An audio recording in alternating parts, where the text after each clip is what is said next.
Good evening, everyone. Perfect. Thank you. I'm Aparna. I'm a director with the Market Ecosystems team of Grand Thornton and the moderator for the panel, Navigating Boardroom Discussions and Digital KPIs. Um, Before we start, I just wanted to emphasize on this, that in this new era that we are facing, I think the CIOs, the CTOs, and the CISOs are no longer the gatekeepers for tech. In fact, you are the people who are, navigating all the business outcomes, bringing in resilience and trust in an organization. So let's jump into the discussion. And my first question is for Mr. Venkat. And this is more from a BFSI lens, that how do you ensure that cybersecurity discussions in a boardroom go beyond compliance and influence business strategy? Yeah, generally during board interaction, I put forward the entire thing in terms of risk. So in terms of risk, we speak during board discussion. And then I put forward top 3 risks for that quarter. So we will debate on the identified risk in detail. And that will make board of directors aware about what is going on in the organization, and also what are the risks, what are the measures to counter or to mitigate those risks. So board of directors will get insights about the cyber security or information security posture of the organization, and also they recommend certain, they suggest certain recommendations. So that helps us in terms of explaining the entire landscape of the cyber security. And just to drill a little deeper on that, are there any KPIs that build brand? Are there any KPIs that bring in confidence on the board, especially in an environment which is highly regulated like yours, which is an NBFC? Yeah, let's say KPIs generally, KPIs depends on the risks that are identified in our landscape, and also these risks will be quantified in terms of value at risk. So overall cyber security posture or quotient of the organization will be presented to the board of directors, and then this includes various aspects, maybe cyber security quotient from endpoint security, from user awareness, from cloud security, and also in terms of zero incidents or zero unusual cyber incidents for that quarter. So overall, let's say we will calculate cyber security quotient with the help of cyber risk quantification and present to the board.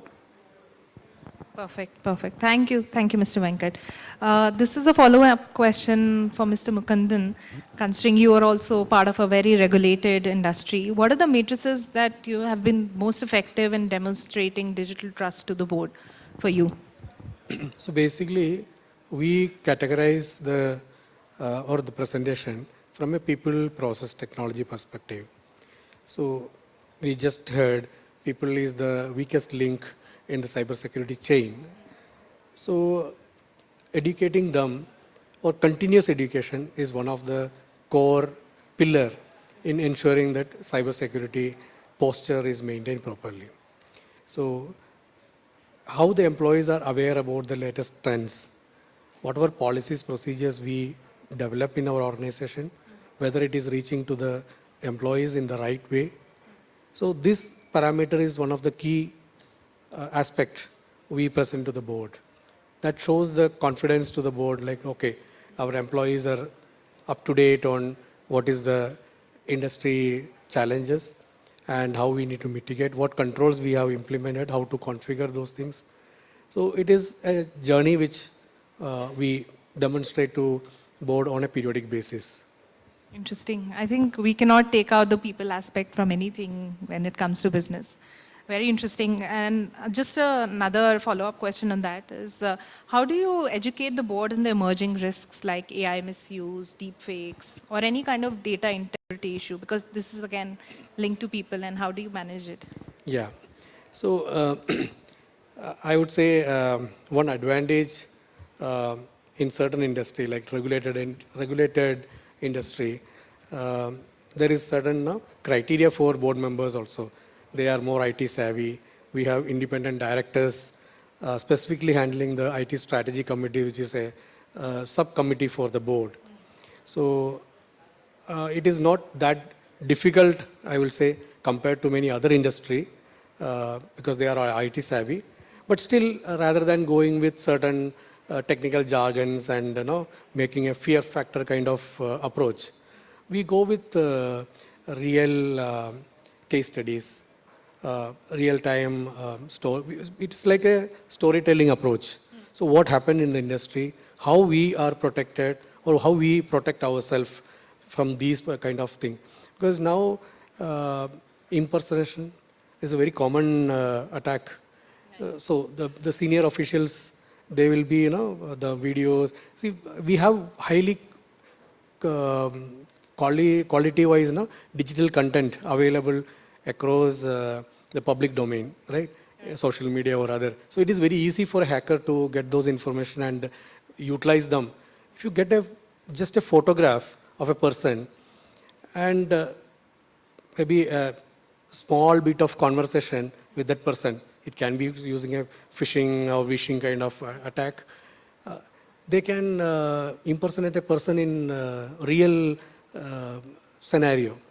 So I have seen a demonstration in a Teams session, in a live session, using some tools which are freely available, like free software kind of thing.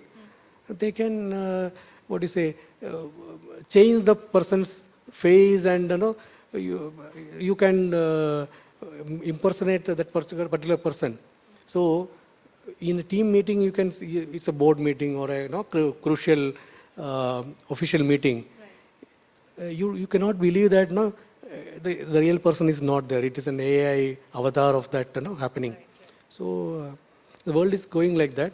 So this kind of scenarios, if you put, definitely the board will understand it and better and More relatable. yes. Absolutely. Mr. Venkat, this is for you. How different it is for you in the NBFC industry? Yeah, like say awareness across the levels. The most important thing in the cybersecurity landscape. So we consider people as weakest as well as strongest link. Aware workforce will become strongest link. So we call it as human firewall. So aware workforce will work within the regulated environment and deliver as per the their target, their timeline, but they follow the defined information security policies.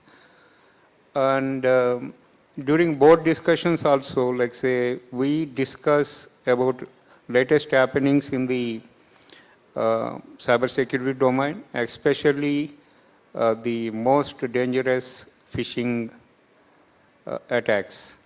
So phishing attacks can be not only from email, but in the digital era, these phishing attacks can be from anywhere. So it's not only through email channel.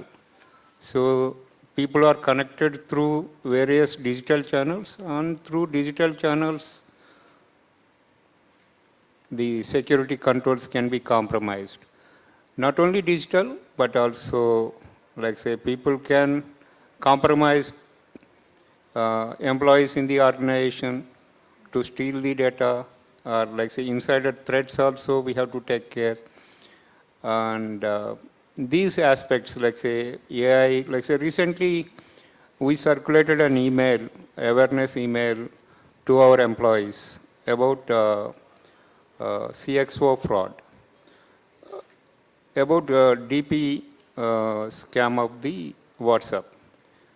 So we just circulated an email.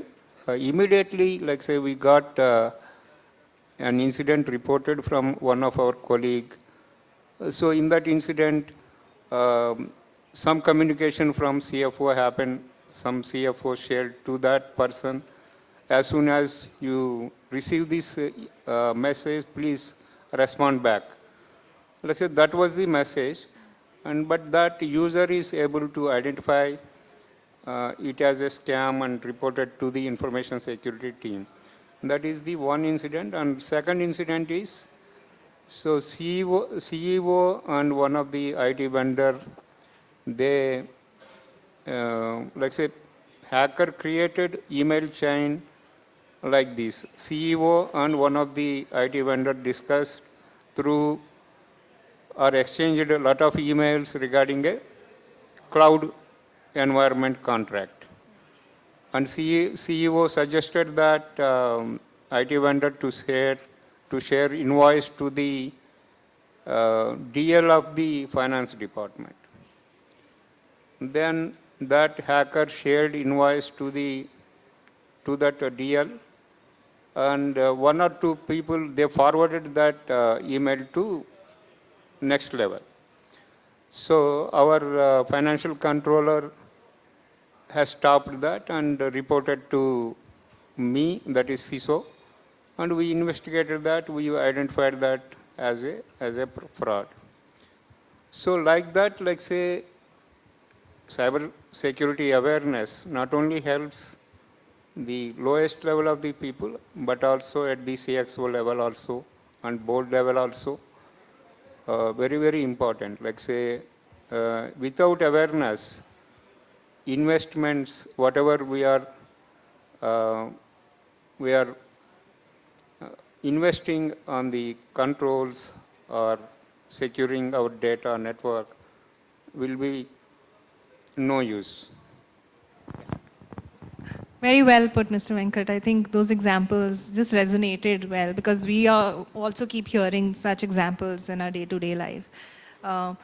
Over to you, Mr. Nama. Considering your role as the CIO for your organization, I just wanted to understand that how do you ensure your innovation roadmap continues to challenge and engage and align with the business growth priorities of the business, and how do you get the board in line with that? Okay, so I mean, any company has got a vision and a mission. Let's talk about Control-S. Control-S logo is green, and their mission is to be the most trusted as well as the most cost effective. Now, given that any new thing that is happening, let's take an example. Earlier, we used to take electricity from discoms. Now, there are a lot of losses. We had overheads. A new technology came in where you could put a whole GIS substation inside the building because data center grew up to 200 megawatts. But then your transformer side from tens of lakhs moves to tens of crores. How do you make the board agree? And it's just putting across saying that yes, under these vision values, this is where it fits in. And then take a report from the marketing department as to from the sector where it is moving, which means the GIS, are they really getting deployed in data centers or we are the first one to do that? And the third thing, of course, is the hard number. So the way I handle the board thing is we put the alignment to vision and the investment cost upfront, like a pyramid principle. So mail or that business case will be hardly 5 lines. The hard-coded data of research, of investments, of training, that would go in as the attachments. Because in boards, you do have members who want to do that detailing, and you do have members who are more from the initial investment or innovative lot, who want to look at the outcome. Unless I got 3/4 of the majority, it would never move. Absolutely, absolutely. I mean, a similar case about now what's happening in the GPUs, and we heard it throughout the day. Same thing in GPU. I mean, does GPU actually make a business case at a large, maybe 5,000, 10,000 GPU? Maybe not. We don't know. But then if your vision is to deliver cutting edge or bleeding edge to your customers, and the market there is enough now, a decision has to be taken in time, not based on an ROI, because else you would lose your brand there. So that's a different kind of justification that you have to put in. In either case, I mean, we follow the same methodology. That's really interesting. And another question on that is that any client impact or innovation stories that you took to the board, and it just showed a lot of market differentiation. Any small example that you took to the board and you got a lot of appreciation from the board on? Okay, so I can pick up from first one from controllers once again. The market differentiation of controllers when we went in, the major business case was how do we reposition the colocation services. I myself came from Airtel. At that time, we used to sell as part of telco racks with bundled power. We said this would not lead to us to be a market leader. Can we reposition to say that rack is rental and that power is a PUE because it aligns to our green goal? And then we assess the impact of it. The impact actually was we had to set up a whole sustainability department. We'll have to put in our own electrical and mechanical R&D center because they need to measure.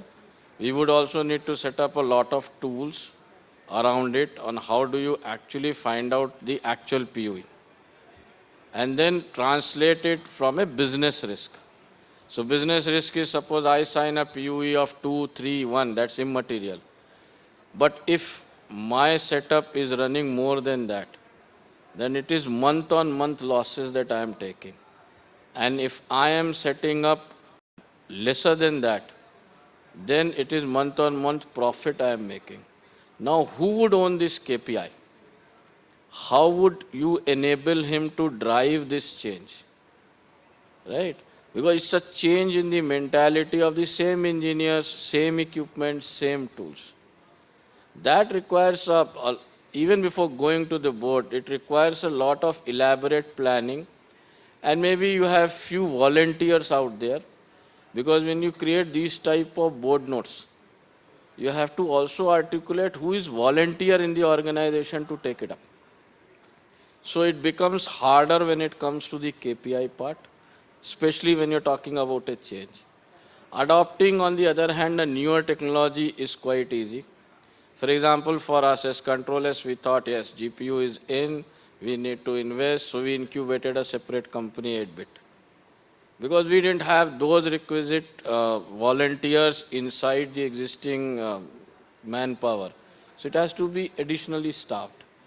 Right? So doing a new thing is far easier because you can plan everything.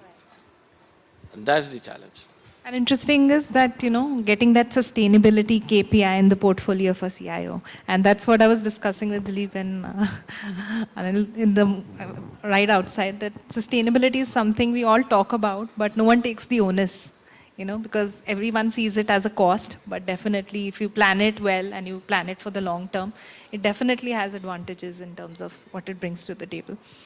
My next question is to for Anil, and this is more from the lens of a CTO. What are the matrices that you have helped you connect digital investments to top line or operational impact across Pepsi? So, we definitely don't do anything which, is not doing two things. One, either improving your top line or improving your bottom. So if you are doing any initiative or you are adopting any strategy which is not part of these two, then you are not in. Now, then coming back to, the KPIs which we sell to the board of the directors or board or the senior leadership rather, I should say, is typically whatever initiative we are talking, it should match with our organization vision and the goal. That is one, whether it is short term or long term for that matter. The second piece is how I'm impacting my top line. So what will be my value realization, what will be my impact, in terms of the percentage. And then the KPIs like customer satisfaction, NPS, net promoter score basically, what we say, and then churn rate ratio. Those are some of the top, few KPIs basically which we constitute as part of our selling pitch. And then once the decision is made, of course, we divide all these initiatives into three categories basically. One could be a global strategy, which has to be followed by all sectors, regions, market, or it could be sector specific, a strategy, where, we are doing those initiatives only for that particular sector, like Asia Pacific for that matter, or Southeast Asia for that matter. And then last but not least is the market specific, because there are certain dynamics, individual countries and market has, and then those initiatives will be limited to, those market and country. But overall, the concept remains same, whether I'm improving my top line or bottom line, and then following those, some of the KPIs which I talked about. Perfect. This is bang on. I think this is the answer I think most of us were expecting also. We left with the last 9 minutes. I have 2-3 questions more, but we'll keep them very brief. The first one is that what is that one thing the tech leaders should start doing differently to engage better with the boards?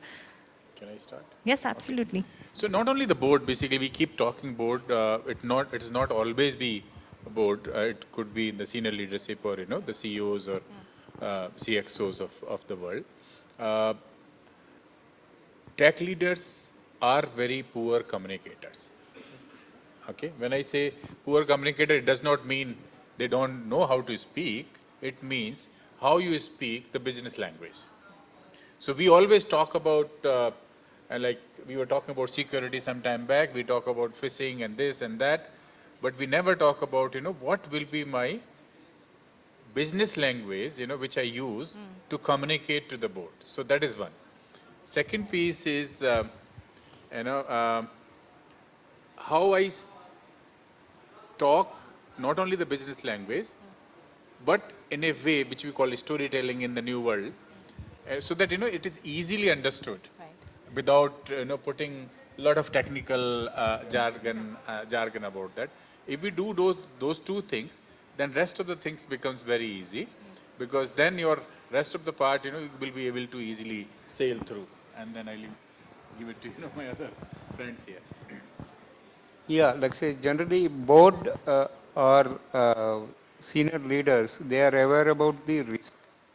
So in our organization, risk, operational risk has many verticals. So fortunately, cyber security or information security is part of our enterprise risk management.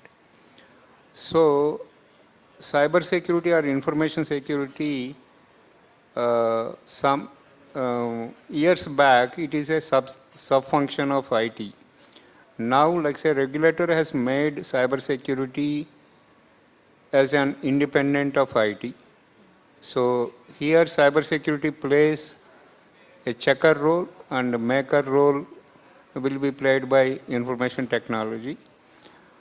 And while playing checker role, like say, we see differently. Like say, we see technology controls or technology solutions from risk point of view. So when we communicate to the senior management or to the board in terms of risk language, this is the risk, this is the quantification of the risk. If we won't address the risk, this will be the loss to the business. Loss can be anything, be it financial loss or reputational loss or legal or regulatory fines, right? Like say we speak in this language, then board or senior leadership understood the risk language, especially like say nowadays information security department or CISO has friction with the CXOs. So friction in terms of CISO speaks risk language, COO speaks operations delivery, right? And then achieving the targets and all. And always CISO has to fight with COO or CIO in terms of so pushing forward this risk, like say risk, to convey the risk to CIO, we have to speak in a different manner. To convey risk to COO, we have to convey in a different manner. So we should get into their language, like say when we interact with CEO, the language would be different. When we interact with board, the language would be different. That means, like say, we have to adapt to the situation and then convey our message effectively to the CXOs as well as board. Mr. Mukundan, I'll have a different question for you. What is that one digital KPI you think will define the boardroom conversations going forward? Basically, we need to convert, as we discussed. Security is always considered as a cost center, right?